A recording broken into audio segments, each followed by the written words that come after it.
Hello, hello, hello, and welcome to another Computer Craft Let's Play from KleebCo.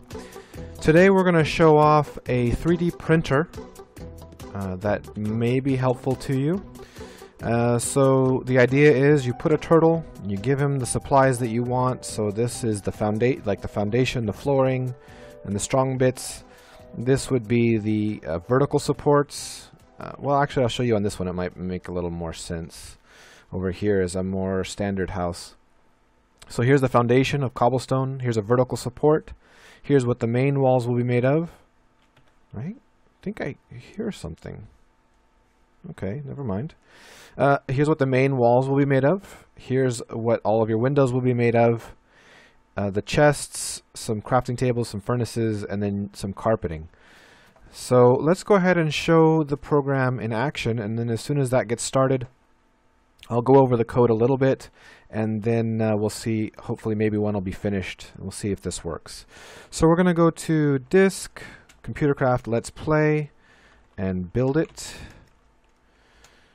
And here he goes. We'll do the same over here. Disk, CCLP, build it. Alright, and the last one. And CD disk. Whoa, excuse me, CCLP, and build it. All right, that was not a Freudian slip. That was just an accident. So here they go.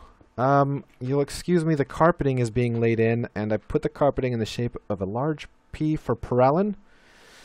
That obviously you may want to change if you download this computer program and run it.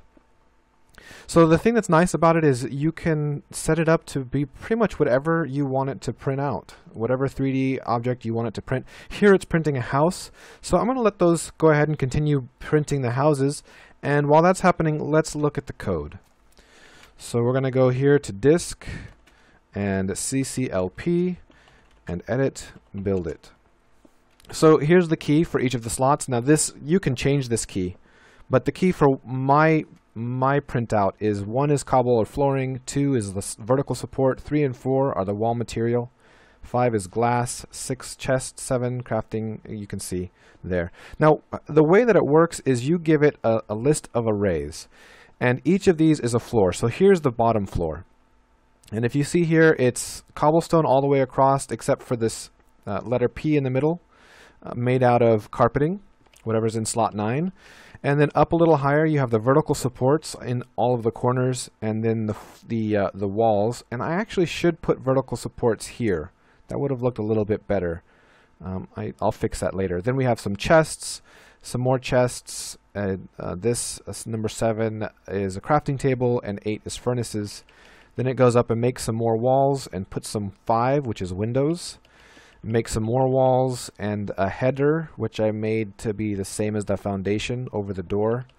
And then it makes the roof of number 4 is also wall material. You can actually change it so everything above the regular wall is a different color wood or something.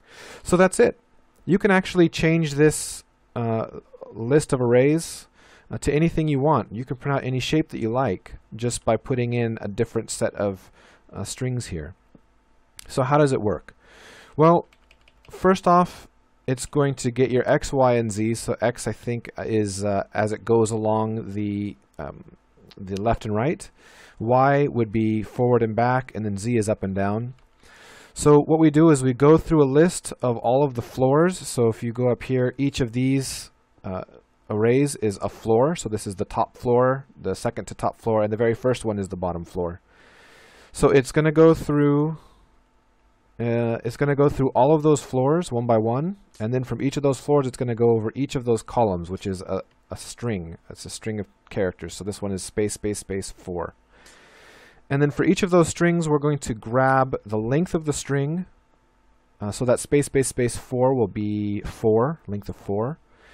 And then what we do is we grab each character in that string. So that's string.sub, and then you tell it what the string is. So column is the whole string, and then we want the first character, then the second character, then the third character, then the fourth character. So starting at the first character and ending with the first character. And then once you've done printing that one, you start with the second character and end with the second character.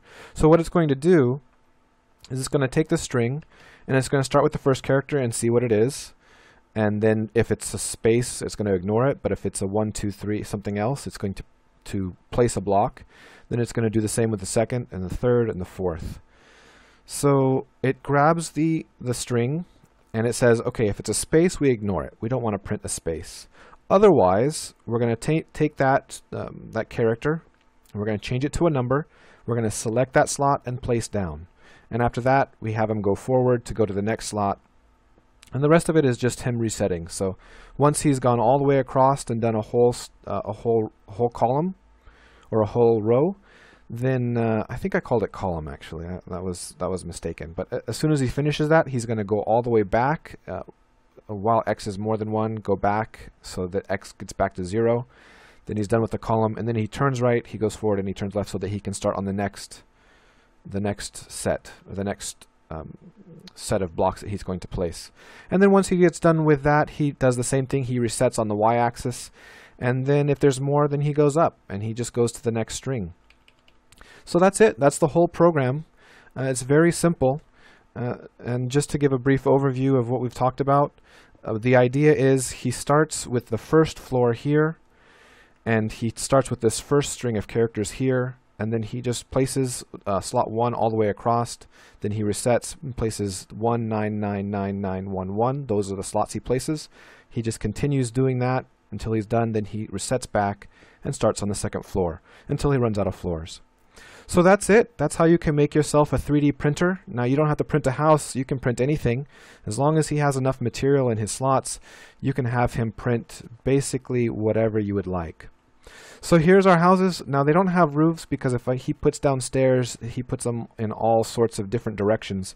But as you can see, all it's going to take is a little bit of effort to put maybe some steps on the corners and maybe put some torches in.